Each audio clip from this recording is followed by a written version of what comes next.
Ethiopia के ज्वालामुखी ने 10-12 हजार साल बाद फिर गुस्सा दिखाया है। अचानक हुए इस धमाके ने पूरी दुनिया का ध्यान खींचा है। ये सिर्फ एक जगह पर घटी भौगोलिक घटना नहीं है। इस ज्वालामुखी के फटने से इतनी जोरदार राख निकली है कि इसका असर हजारों किलोमीटर दूर भारत तक दिख रहा है, क्योंकि उसका धुआं दिल्ली और उत्तर भारत तक पहुंच गया है। अभी तक कोई जानमाल का नुकसान नहीं हुआ है, लेकिन हवाई सफर में दिक्कतें आ रही हैं। चलिए आपको बताती हूँ कि आखिर हुआ क्या है, क्यों हुआ और हमें ध्यान क्यों देना चाहिए। 23 नवंबर को रविवार की सुबह इथियोपिया के अफार इलाके में हेली गुब्बी वॉल्केनो में भयंकर धमाका हुआ और राख का गुबार इतना ऊंचा उठा कि 13 से 15 किलोमीटर तक पहुंच गया, यानी करीब 13 से 15,000 मीटर की ऊंचाई। सोचिए, माउंट एवरेस्ट की ऊंचाई भी 8,849 मीटर है और ये राख उससे भी ऊपर चली गई। सैटेलाइट की तस्वीरों में साफ दिखाई दिया कि राख के साथ साथ सल्फर डाइऑक्साइड गैस भी बड़ी मात्रा में निकली। ये गैस वॉल्केनो की गतिविधि का बड़ा संकेत मानी जाती है और जब मैग्मा यानी पिघली हुई चट्टान सतह के करीब आती है तब ये निकलती है। फ्रांस के टुलूज वॉल्केनिक ऐश एडवाइजरी सेंटर ने सबसे पहले इस धमाके की पुष्टि की। वैज्ञानिकों के मुताबिक इस वॉल्केनो में पिछले 10 से 12 हजार सालों में कोई रिकॉर्ड किया गया धमाका नहीं हुआ था, यानी ये इस होलोसीन युग की शुरुआत से लेकर अब तक पूरी तरह शांत था। इसलिए यह घटना साइंटिस्ट के लिए भी हैरानी और शोध का विषय बन गई है। धमाके के बाद आसपास के गांव, खासकर अफदेरा गांव, पूरी तरह राख की परत से ढक गए। स्थानीय प्रशासक मोहम्मद सईद ने बताया कि अभी तक किसी इंसान या जानवर की जान तो नहीं गई, लेकिन गांव की राख से ढकी हुई जमीन पर मवेशियों के लिए चारा खत्म होने का खतरा बन गया है। वहां रहने वाले लोग मुख्य रूप से पशुपालन पर निर्भर हैं, इसलिए पैसे का नुकसान होने की आशंका बनी हुई है। अफदेरा गांव के एक शख्स ने बताया कि उन्हें अचानक एक जोरदार धमाके की आवाज सुनाई दी और एक झटका महसूस हुआ। ऐसा लगा जैसे अचानक कोई बहुत बड़ा बम फट गया हो, धुएं और राख के साथ। दानाकिल डेजर्ट, जो एक मशहूर पर्यटक स्थल है, उसके पास के इलाके में 24 नवंबर तक राख की परत जमी रही, जिसकी वजह से टूरिस्ट और गाइड्स गांव में ही फंस गए। अब सबसे बड़ा सवाल, आखिर इतने हजार साल बाद क्यों जागा ये वॉल्केनो? तो इसका जवाब साइंटिफिक है, लेकिन आपको आसान तरीके से समझाने की कोशिश करती हूँ। यहाँ धरती के नीचे गैस और लावा हजारों साल से जमा था। दबाव जब बहुत ज्यादा बढ़ गया तो जमीन फटी और ये धमाका हुआ।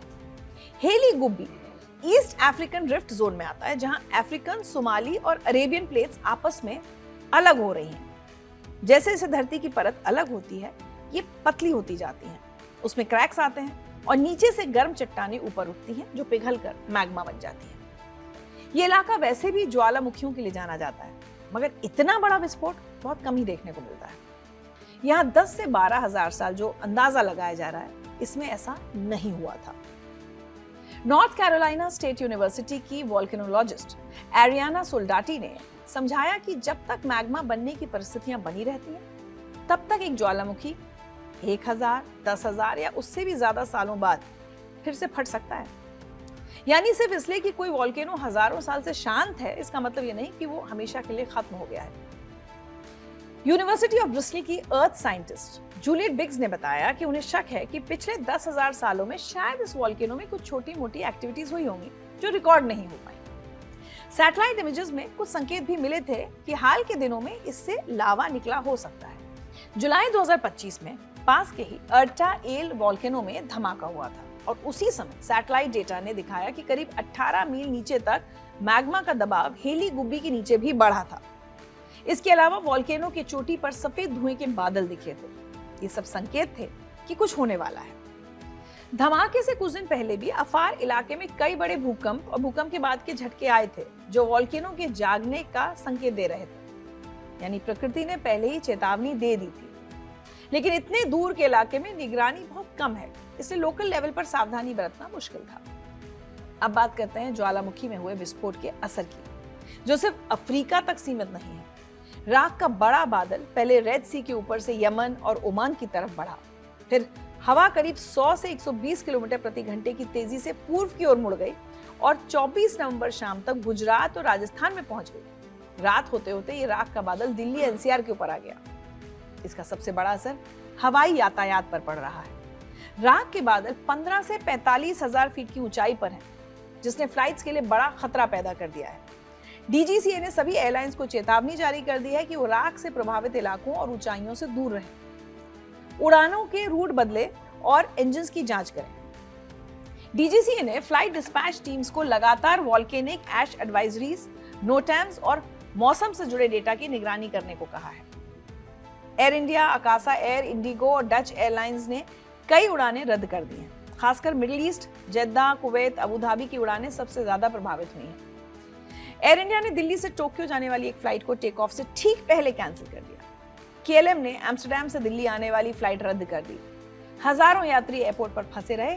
कई लोगों की बिजनेस मीटिंग्स, पारिवारिक कार्यक्रम और छुट्टियों के प्लान्स बिगड़ गए। लेकिन क्या किया जा सकता है?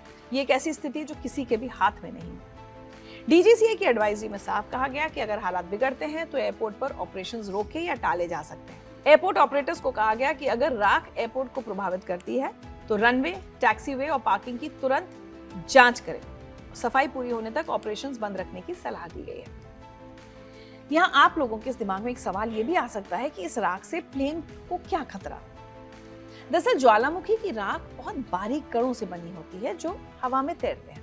जब ये कण विमान के इंजन में जाते हैं तो वहां का टेम्परेचर इतना ज्यादा होता है कि राख पिघल जाती है। फिर ये पिघली हुई राख इंजन के ठंडे हिस्सों में जमा होकर जम जाती है, जिससे इंजन की परफॉर्मेंस खराब हो सकती है। कई बार तो इंजन रुक जाता है या पूरी तरह से बंद हो सकता है। 1980 और 1982 में इंडोनेशिया के माउंट गैलुंगुंग वोल्केनो से निकली राख में फंसे विमानों के इंजन पूरी तरह बंद हो गए थे। सौभाग्य से जब विमान नीचे उतरे तो राख के बादल छट गए और इंजन दोबारा चालू हो गए। इसके अलावा ये राख विंडस्क्रीन, पंखों के किनारों और इंजन के ब्लेड्स को भी घिस देती है। फिल्टर्स और पाइप्स चोक हो सकते हैं और सल्फर डाइऑक्साइड से बनी एसिटिक बूंदें मेटल शीट्स पर जंग लगा सकती हैं। यानी ये सिर्फ इंजन की नहीं बल्कि पूरे विमान की सुरक्षा का मामला है। अब इसमें रिस्क नहीं ली जा सकती। इसलिए डीजीसीए ने सभी एयरलाइन से कहा कि अगर उन्हें राख का सामना करना पड़े, जैसे इंजन की परफॉर्मेंस में उतार चढ़ाव या कैबिन में धुआं या कोई महक, तो तुरंत रिपोर्ट करें।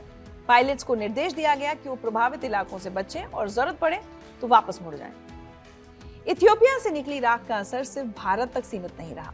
पहले ये यमन और ओमान के ऊपर से गुजरी, फिर पाकिस्तान, नेपाल, बांग्लादेश और यूएई जैसे देशों में भी इसका असर देखा। गल्फ देशों से जुड़ी कई इंटरनेशनल फ्लाइट्स प्रभावित हुई। यूरोप से आने वाली कुछ फ्लाइट्स भी रूट बदलने को मजबूर हुई। सैटेलाइट इमेजेस में दिखा कि राख और सल्फर डाइऑक्साइड के बादल तेजी से उत्तर भारत की ओर बढ़े। आईएमडी ने कहा कि भारतीय शहरों पर इसका असर कुछ घंटों तक ही रहने की संभावना है, क्योंकि ये बादल तेजी से आगे बढ़ रहा है। लेकिन एविएशन सेक्टर के लिए खतरा कुछ दिनों तक बना रह सकता है, जब तक राख पूरी तरह फैल नहीं जाती या नीचे नहीं बैठ जाती। फिलहाल वैज्ञानिक लगातार निगरानी कर रहे हैं कि क्या इस वोल्केनो में फिर से कोई गतिविधि हो सकती है।